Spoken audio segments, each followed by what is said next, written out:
नमस्कार, दिन भर की बड़ी खबरों में आपका स्वागत है। मैं हूं आपके साथ अंशिता। आज इस बुलेटिन में बात होगी बिहार एनडीए में मचे बवाल की, बंगाल चुनाव से पहले ममता बनर्जी के बड़े ऐलान की, जानेंगे वक्फ बिल को लेकर क्यों मुश्किल में दिख रही है मोदी सरकार, कांग्रेस ने विधानसभा चुनाव के लिए बनाई क्या रणनीति, देखेंगे दिल्ली में सरकार बनते ही कैसे घिरती दिख रही है बीजेपी, और बुलेटिन के आखिर में देखेंगे जाने माने कार्टूनिस्ट इरफान की किस खबर पर पड़ी तिरछी नजर। लेकिन दिन भर की तमाम बड़ी खबरों से पहले एक नजर आज की सुर्खियों पर। राजस्थान विधानसभा के बाहर कांग्रेस विधायकों का प्रदर्शन, पूर्व पीएम इंदिरा गांधी पर की गई टिप्पणी को लेकर विरोध कर रहे विधायक, माफी के साथ टिप्पणी को कार्यवाही से हटाने की मांग कर रहे हैं कांग्रेस विधायक। तमिलनाडु के सीएम एमके स्टालिन ने एक्स पर किया पोस्ट, केंद्र पर लगाया देश भर में हिंदी थोपने का आरोप, लिखा हिंदी ने ली कई स्थानीय मातृभाषाओं की जान। दिल्ली सीएम के केबिन से बाबा साहेब आम्बेडकर और शहीद भगत सिंह की तस्वीर हटाने का मामला, दिल्ली के पूर्व सीएम आतिशी ने राष्ट्रपति को लिखी चिट्ठी, राष्ट्रपति से मिलने का मांगा समय। शेयर बाजार में मामूली रहा कारोबार, 10.31 अंकों की बढ़त के साथ 74,612 पर बंद हुआ सेंसेक्स, वहीं 2.50 अंकों की गिरावट के साथ 22,545 पर बंद हुआ निफ्टी।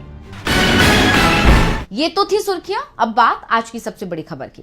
बिहार में मंत्रिमंडल विस्तार में जेडीयू को ही जगह नहीं मिली। इसके बाद सवाल उठने लगे कि क्या बीजेपी नीतीश से सीएम पद भी छीनेगी, क्योंकि नीतीश सीएम है, लेकिन असली सत्ता बीजेपी की तरफ जाते दिखाई दे रही थी। लेकिन अब नीतीश कुमार के बेटे निशांत कुमार ने बड़ा बयान दिया है, जिसने बीजेपी को चिंता में डाल दिया है। तो क्या कहा है निशांत ने, देखिए ये रिपोर्ट।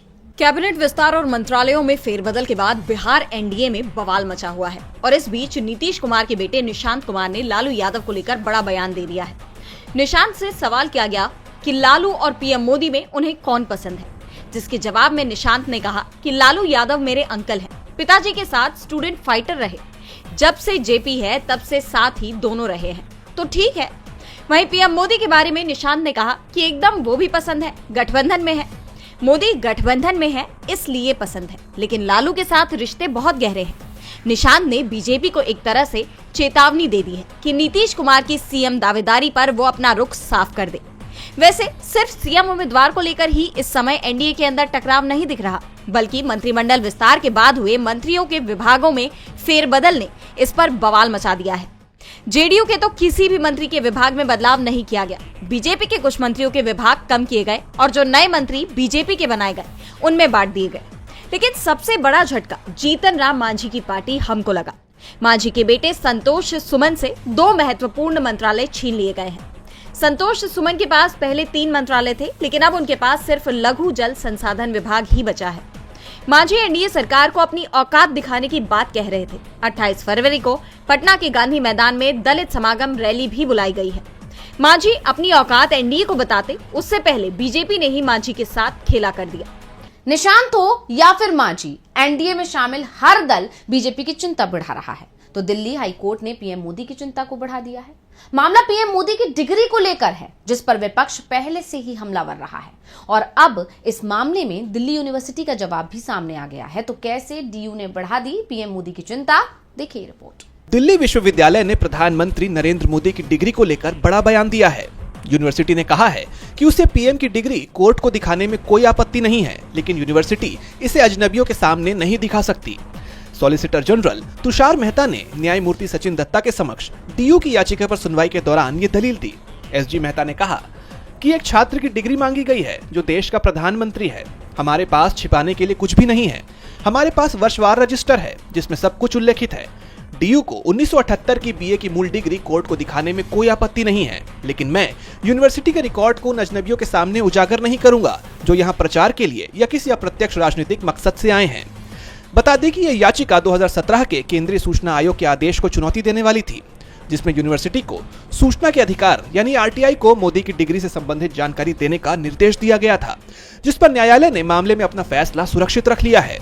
यह मुद्दा तब उठा जब 2016 में दिल्ली के तत्कालीन सीएम अरविंद केजरीवाल ने पीएम मोदी से अपनी शैक्षणिक डिग्रियों के बारे में स्पष्ट होने और उन्हें सार्वजनिक करने के लिए कहा था। पीएम मोदी ने अपने चुनावी हलफनामे में शपथ ली थी कि उन्होंने वर्ष 1978 में डीयू से बीए राजनीति विज्ञान पाठ्यक्रम में स्नातक किया था। बताते चले कि एक पुराने इंटरव्यू में पीएम मोदी ने अपनी शिक्षा को लेकर कहा था कि मैं ज्यादा पढ़ा लिखा नहीं हूँ, लेकिन हलफनामे में उन्होंने डीयू की डिग्री का उल्लेख किया है।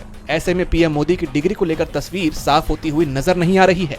पीएम मोदी की डिग्री का विवाद एक बार फिर सुर्खियों में आता दिखाई दे रहा है, जिसने बीजेपी की चिंता बढ़ा दी है। तो बीजेपी की चिंता को पश्चिम बंगाल की सीएम ममता बनर्जी ने भी बढ़ा दिया है। उन्होंने दावा कर दिया है कि बीजेपी के साथ पश्चिम बंगाल में एक बार फिर खेला होने वाला है। यहाँ बीजेपी की धांधली की कोशिश काम नहीं आएगी। तो किस धांधली की बात कर रही हैं ममता, देखेंगे रिपोर्ट में। पश्चिम बंगाल में विधानसभा चुनाव से पहले ही सियासत गरमाई हुई है। मुख्यमंत्री ममता बनर्जी ने तो अभी से साफ कर दिया है कि 2026 में बंगाल में फिर से खेला होगा और जोरदार होगा। कोलकाता के नेताजी इंडोर स्टेडियम में आयोजित एक कार्यक्रम के दौरान पार्टी कार्यकर्ताओं को संबोधित करते हुए ममता ने एक बार फिर खेला होवे का नारा दिया। दरअसल 2021 के विधानसभा चुनाव के दौरान उन्होंने पहली बार ये नारा दिया था और बीजेपी के आक्रामक कैंपेन के बावजूद ममता बनर्जी की पार्टी टीएमसी ने चुनाव में बड़े अंतर से जीत हासिल की थी। उन्होंने टीएमसी के चुनावी प्रबंधन का काम देख रही आईपैक कंपनी का जिक्र करते हुए कहा कि ये प्रशांत किशोर की आईपैक नहीं है, वो यहीं नहीं रुकेगी। मुख्यमंत्री ने चुनाव आयोग को लेकर भी बीजेपी पर तंज कसा। उन्होंने कहा कि बीजेपी के पास 50 एजेंसियां हैं, हम एक रख सकते हैं। वोटर लिस्ट में धांधली के आरोप लगाते हुए ममता बनर्जी ने आगे कहा कि बीजेपी ने एक कंपनी भेजी है जिसके लोग डेटा ऑपरेटर के पास जा रहे हैं। पश्चिम बंगाल की मतदाता सूची में हरियाणा, राजस्थान के लोगों के नाम डाल रहे हैं। उन्होंने दावा किया कि सबसे ज्यादा ऐसे मतदाता हरियाणा और गुजरात से हैं और ये ऑनलाइन किया जा रहा है। बीजेपी नहीं चाहती कि बंगाल में उसकी संस्कृति बरकरार रहे। उन्होंने इसके लिए चुनाव आयोग को चेतावनी देते हुए कहा कि इसी तरह उन्होंने महाराष्ट्र और दिल्ली को हराया, लेकिन हमने उनकी चाल पकड़ ली है। अगर मैं 26 दिनों तक धरने पर बैठ सकती हूँ तो मैं चुनाव आयोग के सामने भी धरने पर बैठ सकती हूँ, ताकि उसकी विश्वसनीयता वापस पहले जैसी हो जाए। ममता बनर्जी के बयानों ने न सिर्फ बीजेपी की चिंता बढ़ा दी है, साथ ही चुनाव आयोग पर भी गंभीर सवाल खड़े कर दिए हैं। वोटिंग लिस्ट में हेराफेरी के दावे ने एक बार फिर से देश की सियासत में उथल पुथल मचा दी है और अब एक बड़ी उथल पुथल दिल्ली में भी मचने वाली है। संसद के बजट सत्र में मोदी सरकार की तरफ से वक्फ बिल को पेश करने के संकेत दे दिए गए हैं। बिल को मोदी कैबिनेट की मंजूरी भी मिल गई है। तो कैसे वक्फ बिल मोदी सरकार की बन सकता है परेशानी, देखिए रिपोर्ट। जेपीसी की बैठकों में विपक्ष के लगातार विरोध के बीच केंद्रीय कैबिनेट ने 27 फरवरी की सुबह वक्फ संशोधन विधेयक को मंजूरी दे दी है। इस बिल में 14 बदलावों को मंजूरी मिली है। संसद के बजट सत्र के दूसरे चरण में सरकार इसे पेश कर सकती है। बजट सत्र का दूसरा हिस्सा 10 मार्च से 4 अप्रैल तक चलेगा। बता दें कि ज्वाइंट पार्लियामेंट्री कमेटी यानी जेपीसी की रिपोर्ट के आधार पर वक्फ बिल का नया ड्राफ्ट तैयार किया गया है। इससे पहले बजट सत्र के पहले चरण में 13 फरवरी को वक्फ बिल पर जेपीसी की रिपोर्ट संसद में पेश हुई थी। विपक्ष ने इस रिपोर्ट को फर्जी बताया था। इसके बाद संसद में काफी विरोध भी देखने को मिला था। बता दें कि अगस्त 2024 में वक्फ बिल को अल्पसंख्यक मामलों के मंत्री किरेन रिजिजू ने लोकसभा में पेश किया था, लेकिन विपक्ष के भारी विरोध की वजह से इसे जेपीसी के पास भेज दिया गया था। तमाम बैठकों के बाद जेपीसी ने इस पर 655 पन्नों की रिपोर्ट दी थी। इसी साल 13 फरवरी को राज्यसभा में बीजेपी सांसद मेधा कुलकर्णी और लोकसभा में जेपीसी चेयरमैन और भाजपा सांसद जगदम्बिका पाल ने इस रिपोर्ट को पेश किया। इसे लेकर दोनों सदनों में विपक्ष ने आपत्ति जताई थी। विपक्ष का आरोप था कि जेपीसी रिपोर्ट में विपक्ष की असहमतियों को तवज्जो नहीं दी गई है। ऐसे में विपक्ष ने एक बार फिर सवाल खड़े किए हैं कि उसकी सलाह के बगैर इस बिल को केंद्रीय कैबिनेट ने मंजूरी दी। ऐसे में माना जा रहा है कि जब इस बिल को संसद में पेश किया जाएगा तो विपक्ष की तरफ से एक बार फिर इस पर विरोध देखा जा सकता है। वक्फ बिल पर एनडीए के सहयोगी ही बेचैन दिखाई दे रहे हैं, तो बीजेपी को चिंता एनडीए को एकजुट रखने की हो रही है। इन सब के बीच कांग्रेस ने भी बीजेपी के खिलाफ रणनीति पर काम शुरू कर दिया है। एक साल में जिन राज्यों में चुनाव होने हैं उन्हें लेकर मल्लिकार्जुन खड़गे और राहुल गांधी ने एक बैठक बुलाई है। पहली बैठक असम को लेकर हुई, जहां अगले साल की शुरुआत में चुनाव होना है। तो क्या हुआ बैठक में, देखेंगे रिपोर्ट। मई 2026 में असम का विधानसभा चुनाव होना है। इस चुनाव के लिए एक साल से भी ज्यादा का वक्त बाकी है, लेकिन कांग्रेस ने इसके लिए अभी से अपनी तैयारियां शुरू कर दी हैं। इसी सिलसिले में कांग्रेस ने गुरुवार को दिल्ली के इंदिरा भवन में असम कांग्रेस के नेताओं की बैठक बुलाई। इस बैठक में पार्टी अध्यक्ष मल्लिकार्जुन खड़गे, सांसद राहुल गांधी और पार्टी महासचिव केसी वेणुगोपाल शामिल हुए। बैठक में चुनाव लड़ने से लेकर प्रचार अभियान तक को लेकर तमाम रणनीतियों पर चर्चा हुई।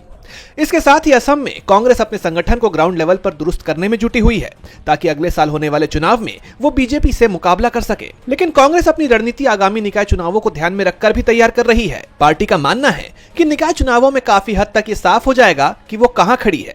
उसके हिसाब से पार्टी विधानसभा चुनाव की रणनीति को नए तरीके से धार देने का काम करेगी। बता दें कि 9 साल से सत्ता से बाहर कांग्रेस इस बार असम में अपनी वापसी करना चाह रही है। ऐसे में एक और कांग्रेस ने आम लोगों से जुड़े मुद्दों को जमीन पर उठाने का काम शुरू किया है, तो ये भी तय किया है कि वो असम में लोगों से जुड़े मुद्दों और वहां की कानून व्यवस्था को राष्ट्रीय स्तर पर उठाए। कांग्रेस ने असम के चाय बागानों, उनके वर्कर्स के न्यूनतम वेतन का मामला, कानून व्यवस्था और बेरोजगारी जैसे मुद्दों को लेकर जमीन पर लोगों के बीच जाना शुरू कर दिया है। अब असम चुनाव को लेकर कांग्रेस की ये रणनीति कितनी कारगर साबित होती है, ये देखना होगा। कांग्रेस ने 1 साल पहले ही विधानसभा चुनाव को लेकर रणनीति तैयार करना शुरू कर दिया है। तो दिल्ली में नई सरकार बने 1 सप्ताह ही हुआ है कि विपक्ष में पहुंची आम आदमी पार्टी ने बीजेपी की पोल खोलना शुरू कर दिया है।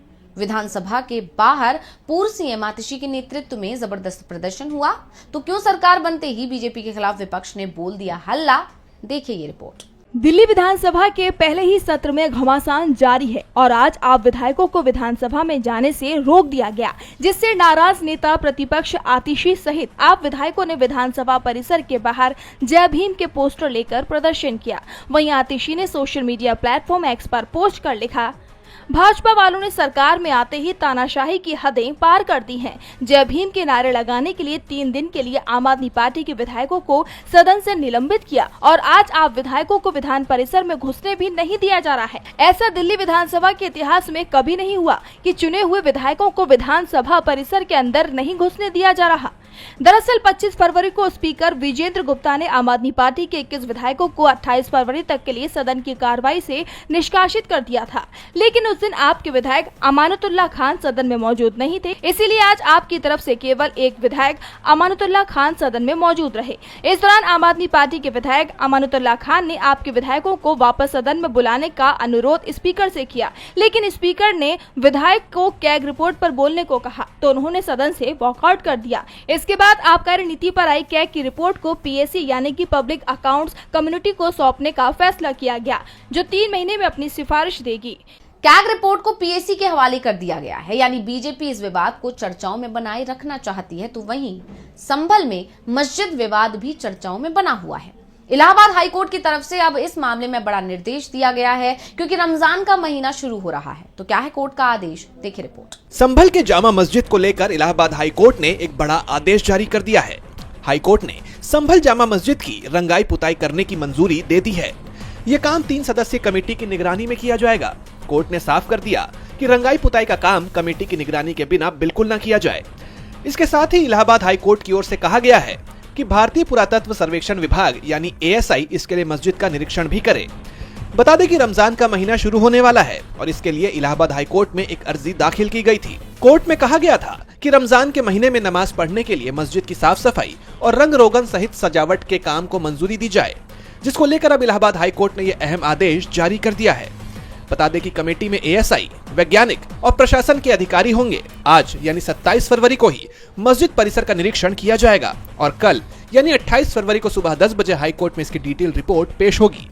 सुनवाई के दौरान यूपी सरकार की ओर से एडवोकेट जनरल ने कहा कि कोर्ट को यह भी देखना चाहिए कि रंग रोगन की वाकई जरूरत है भी या नहीं, जिस पर ASI ने कहा कि हम 2-3 दिन में निरीक्षण करके कोर्ट को अवगत कराएंगे। इस पर अदालत ने जोर देकर कहा कि रमजान शुरू होने वाला है, लिहाजा ये काम जल्दी होना चाहिए। और बुलेटिन के आखिर में देखेंगे जाने माने कार्टूनिस्ट इरफान की किस खबर पर बड़ी तिरछी नजर।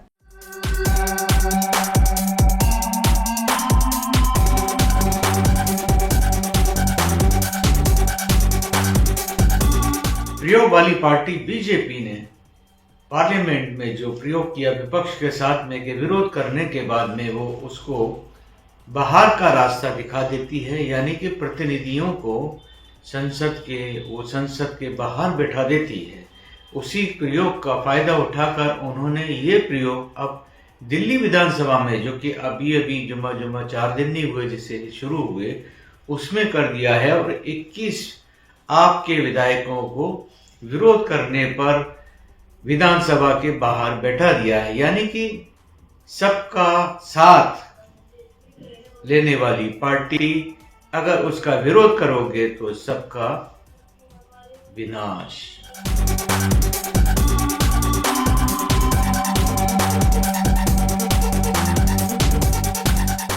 बहुत बहुत शुक्रिया इरफान जी। तो आज इस बुलेटिन में इतना ही। आप देखते रहिए डीवी लाइव। मुझे दीजिए इजाजत। नमस्कार।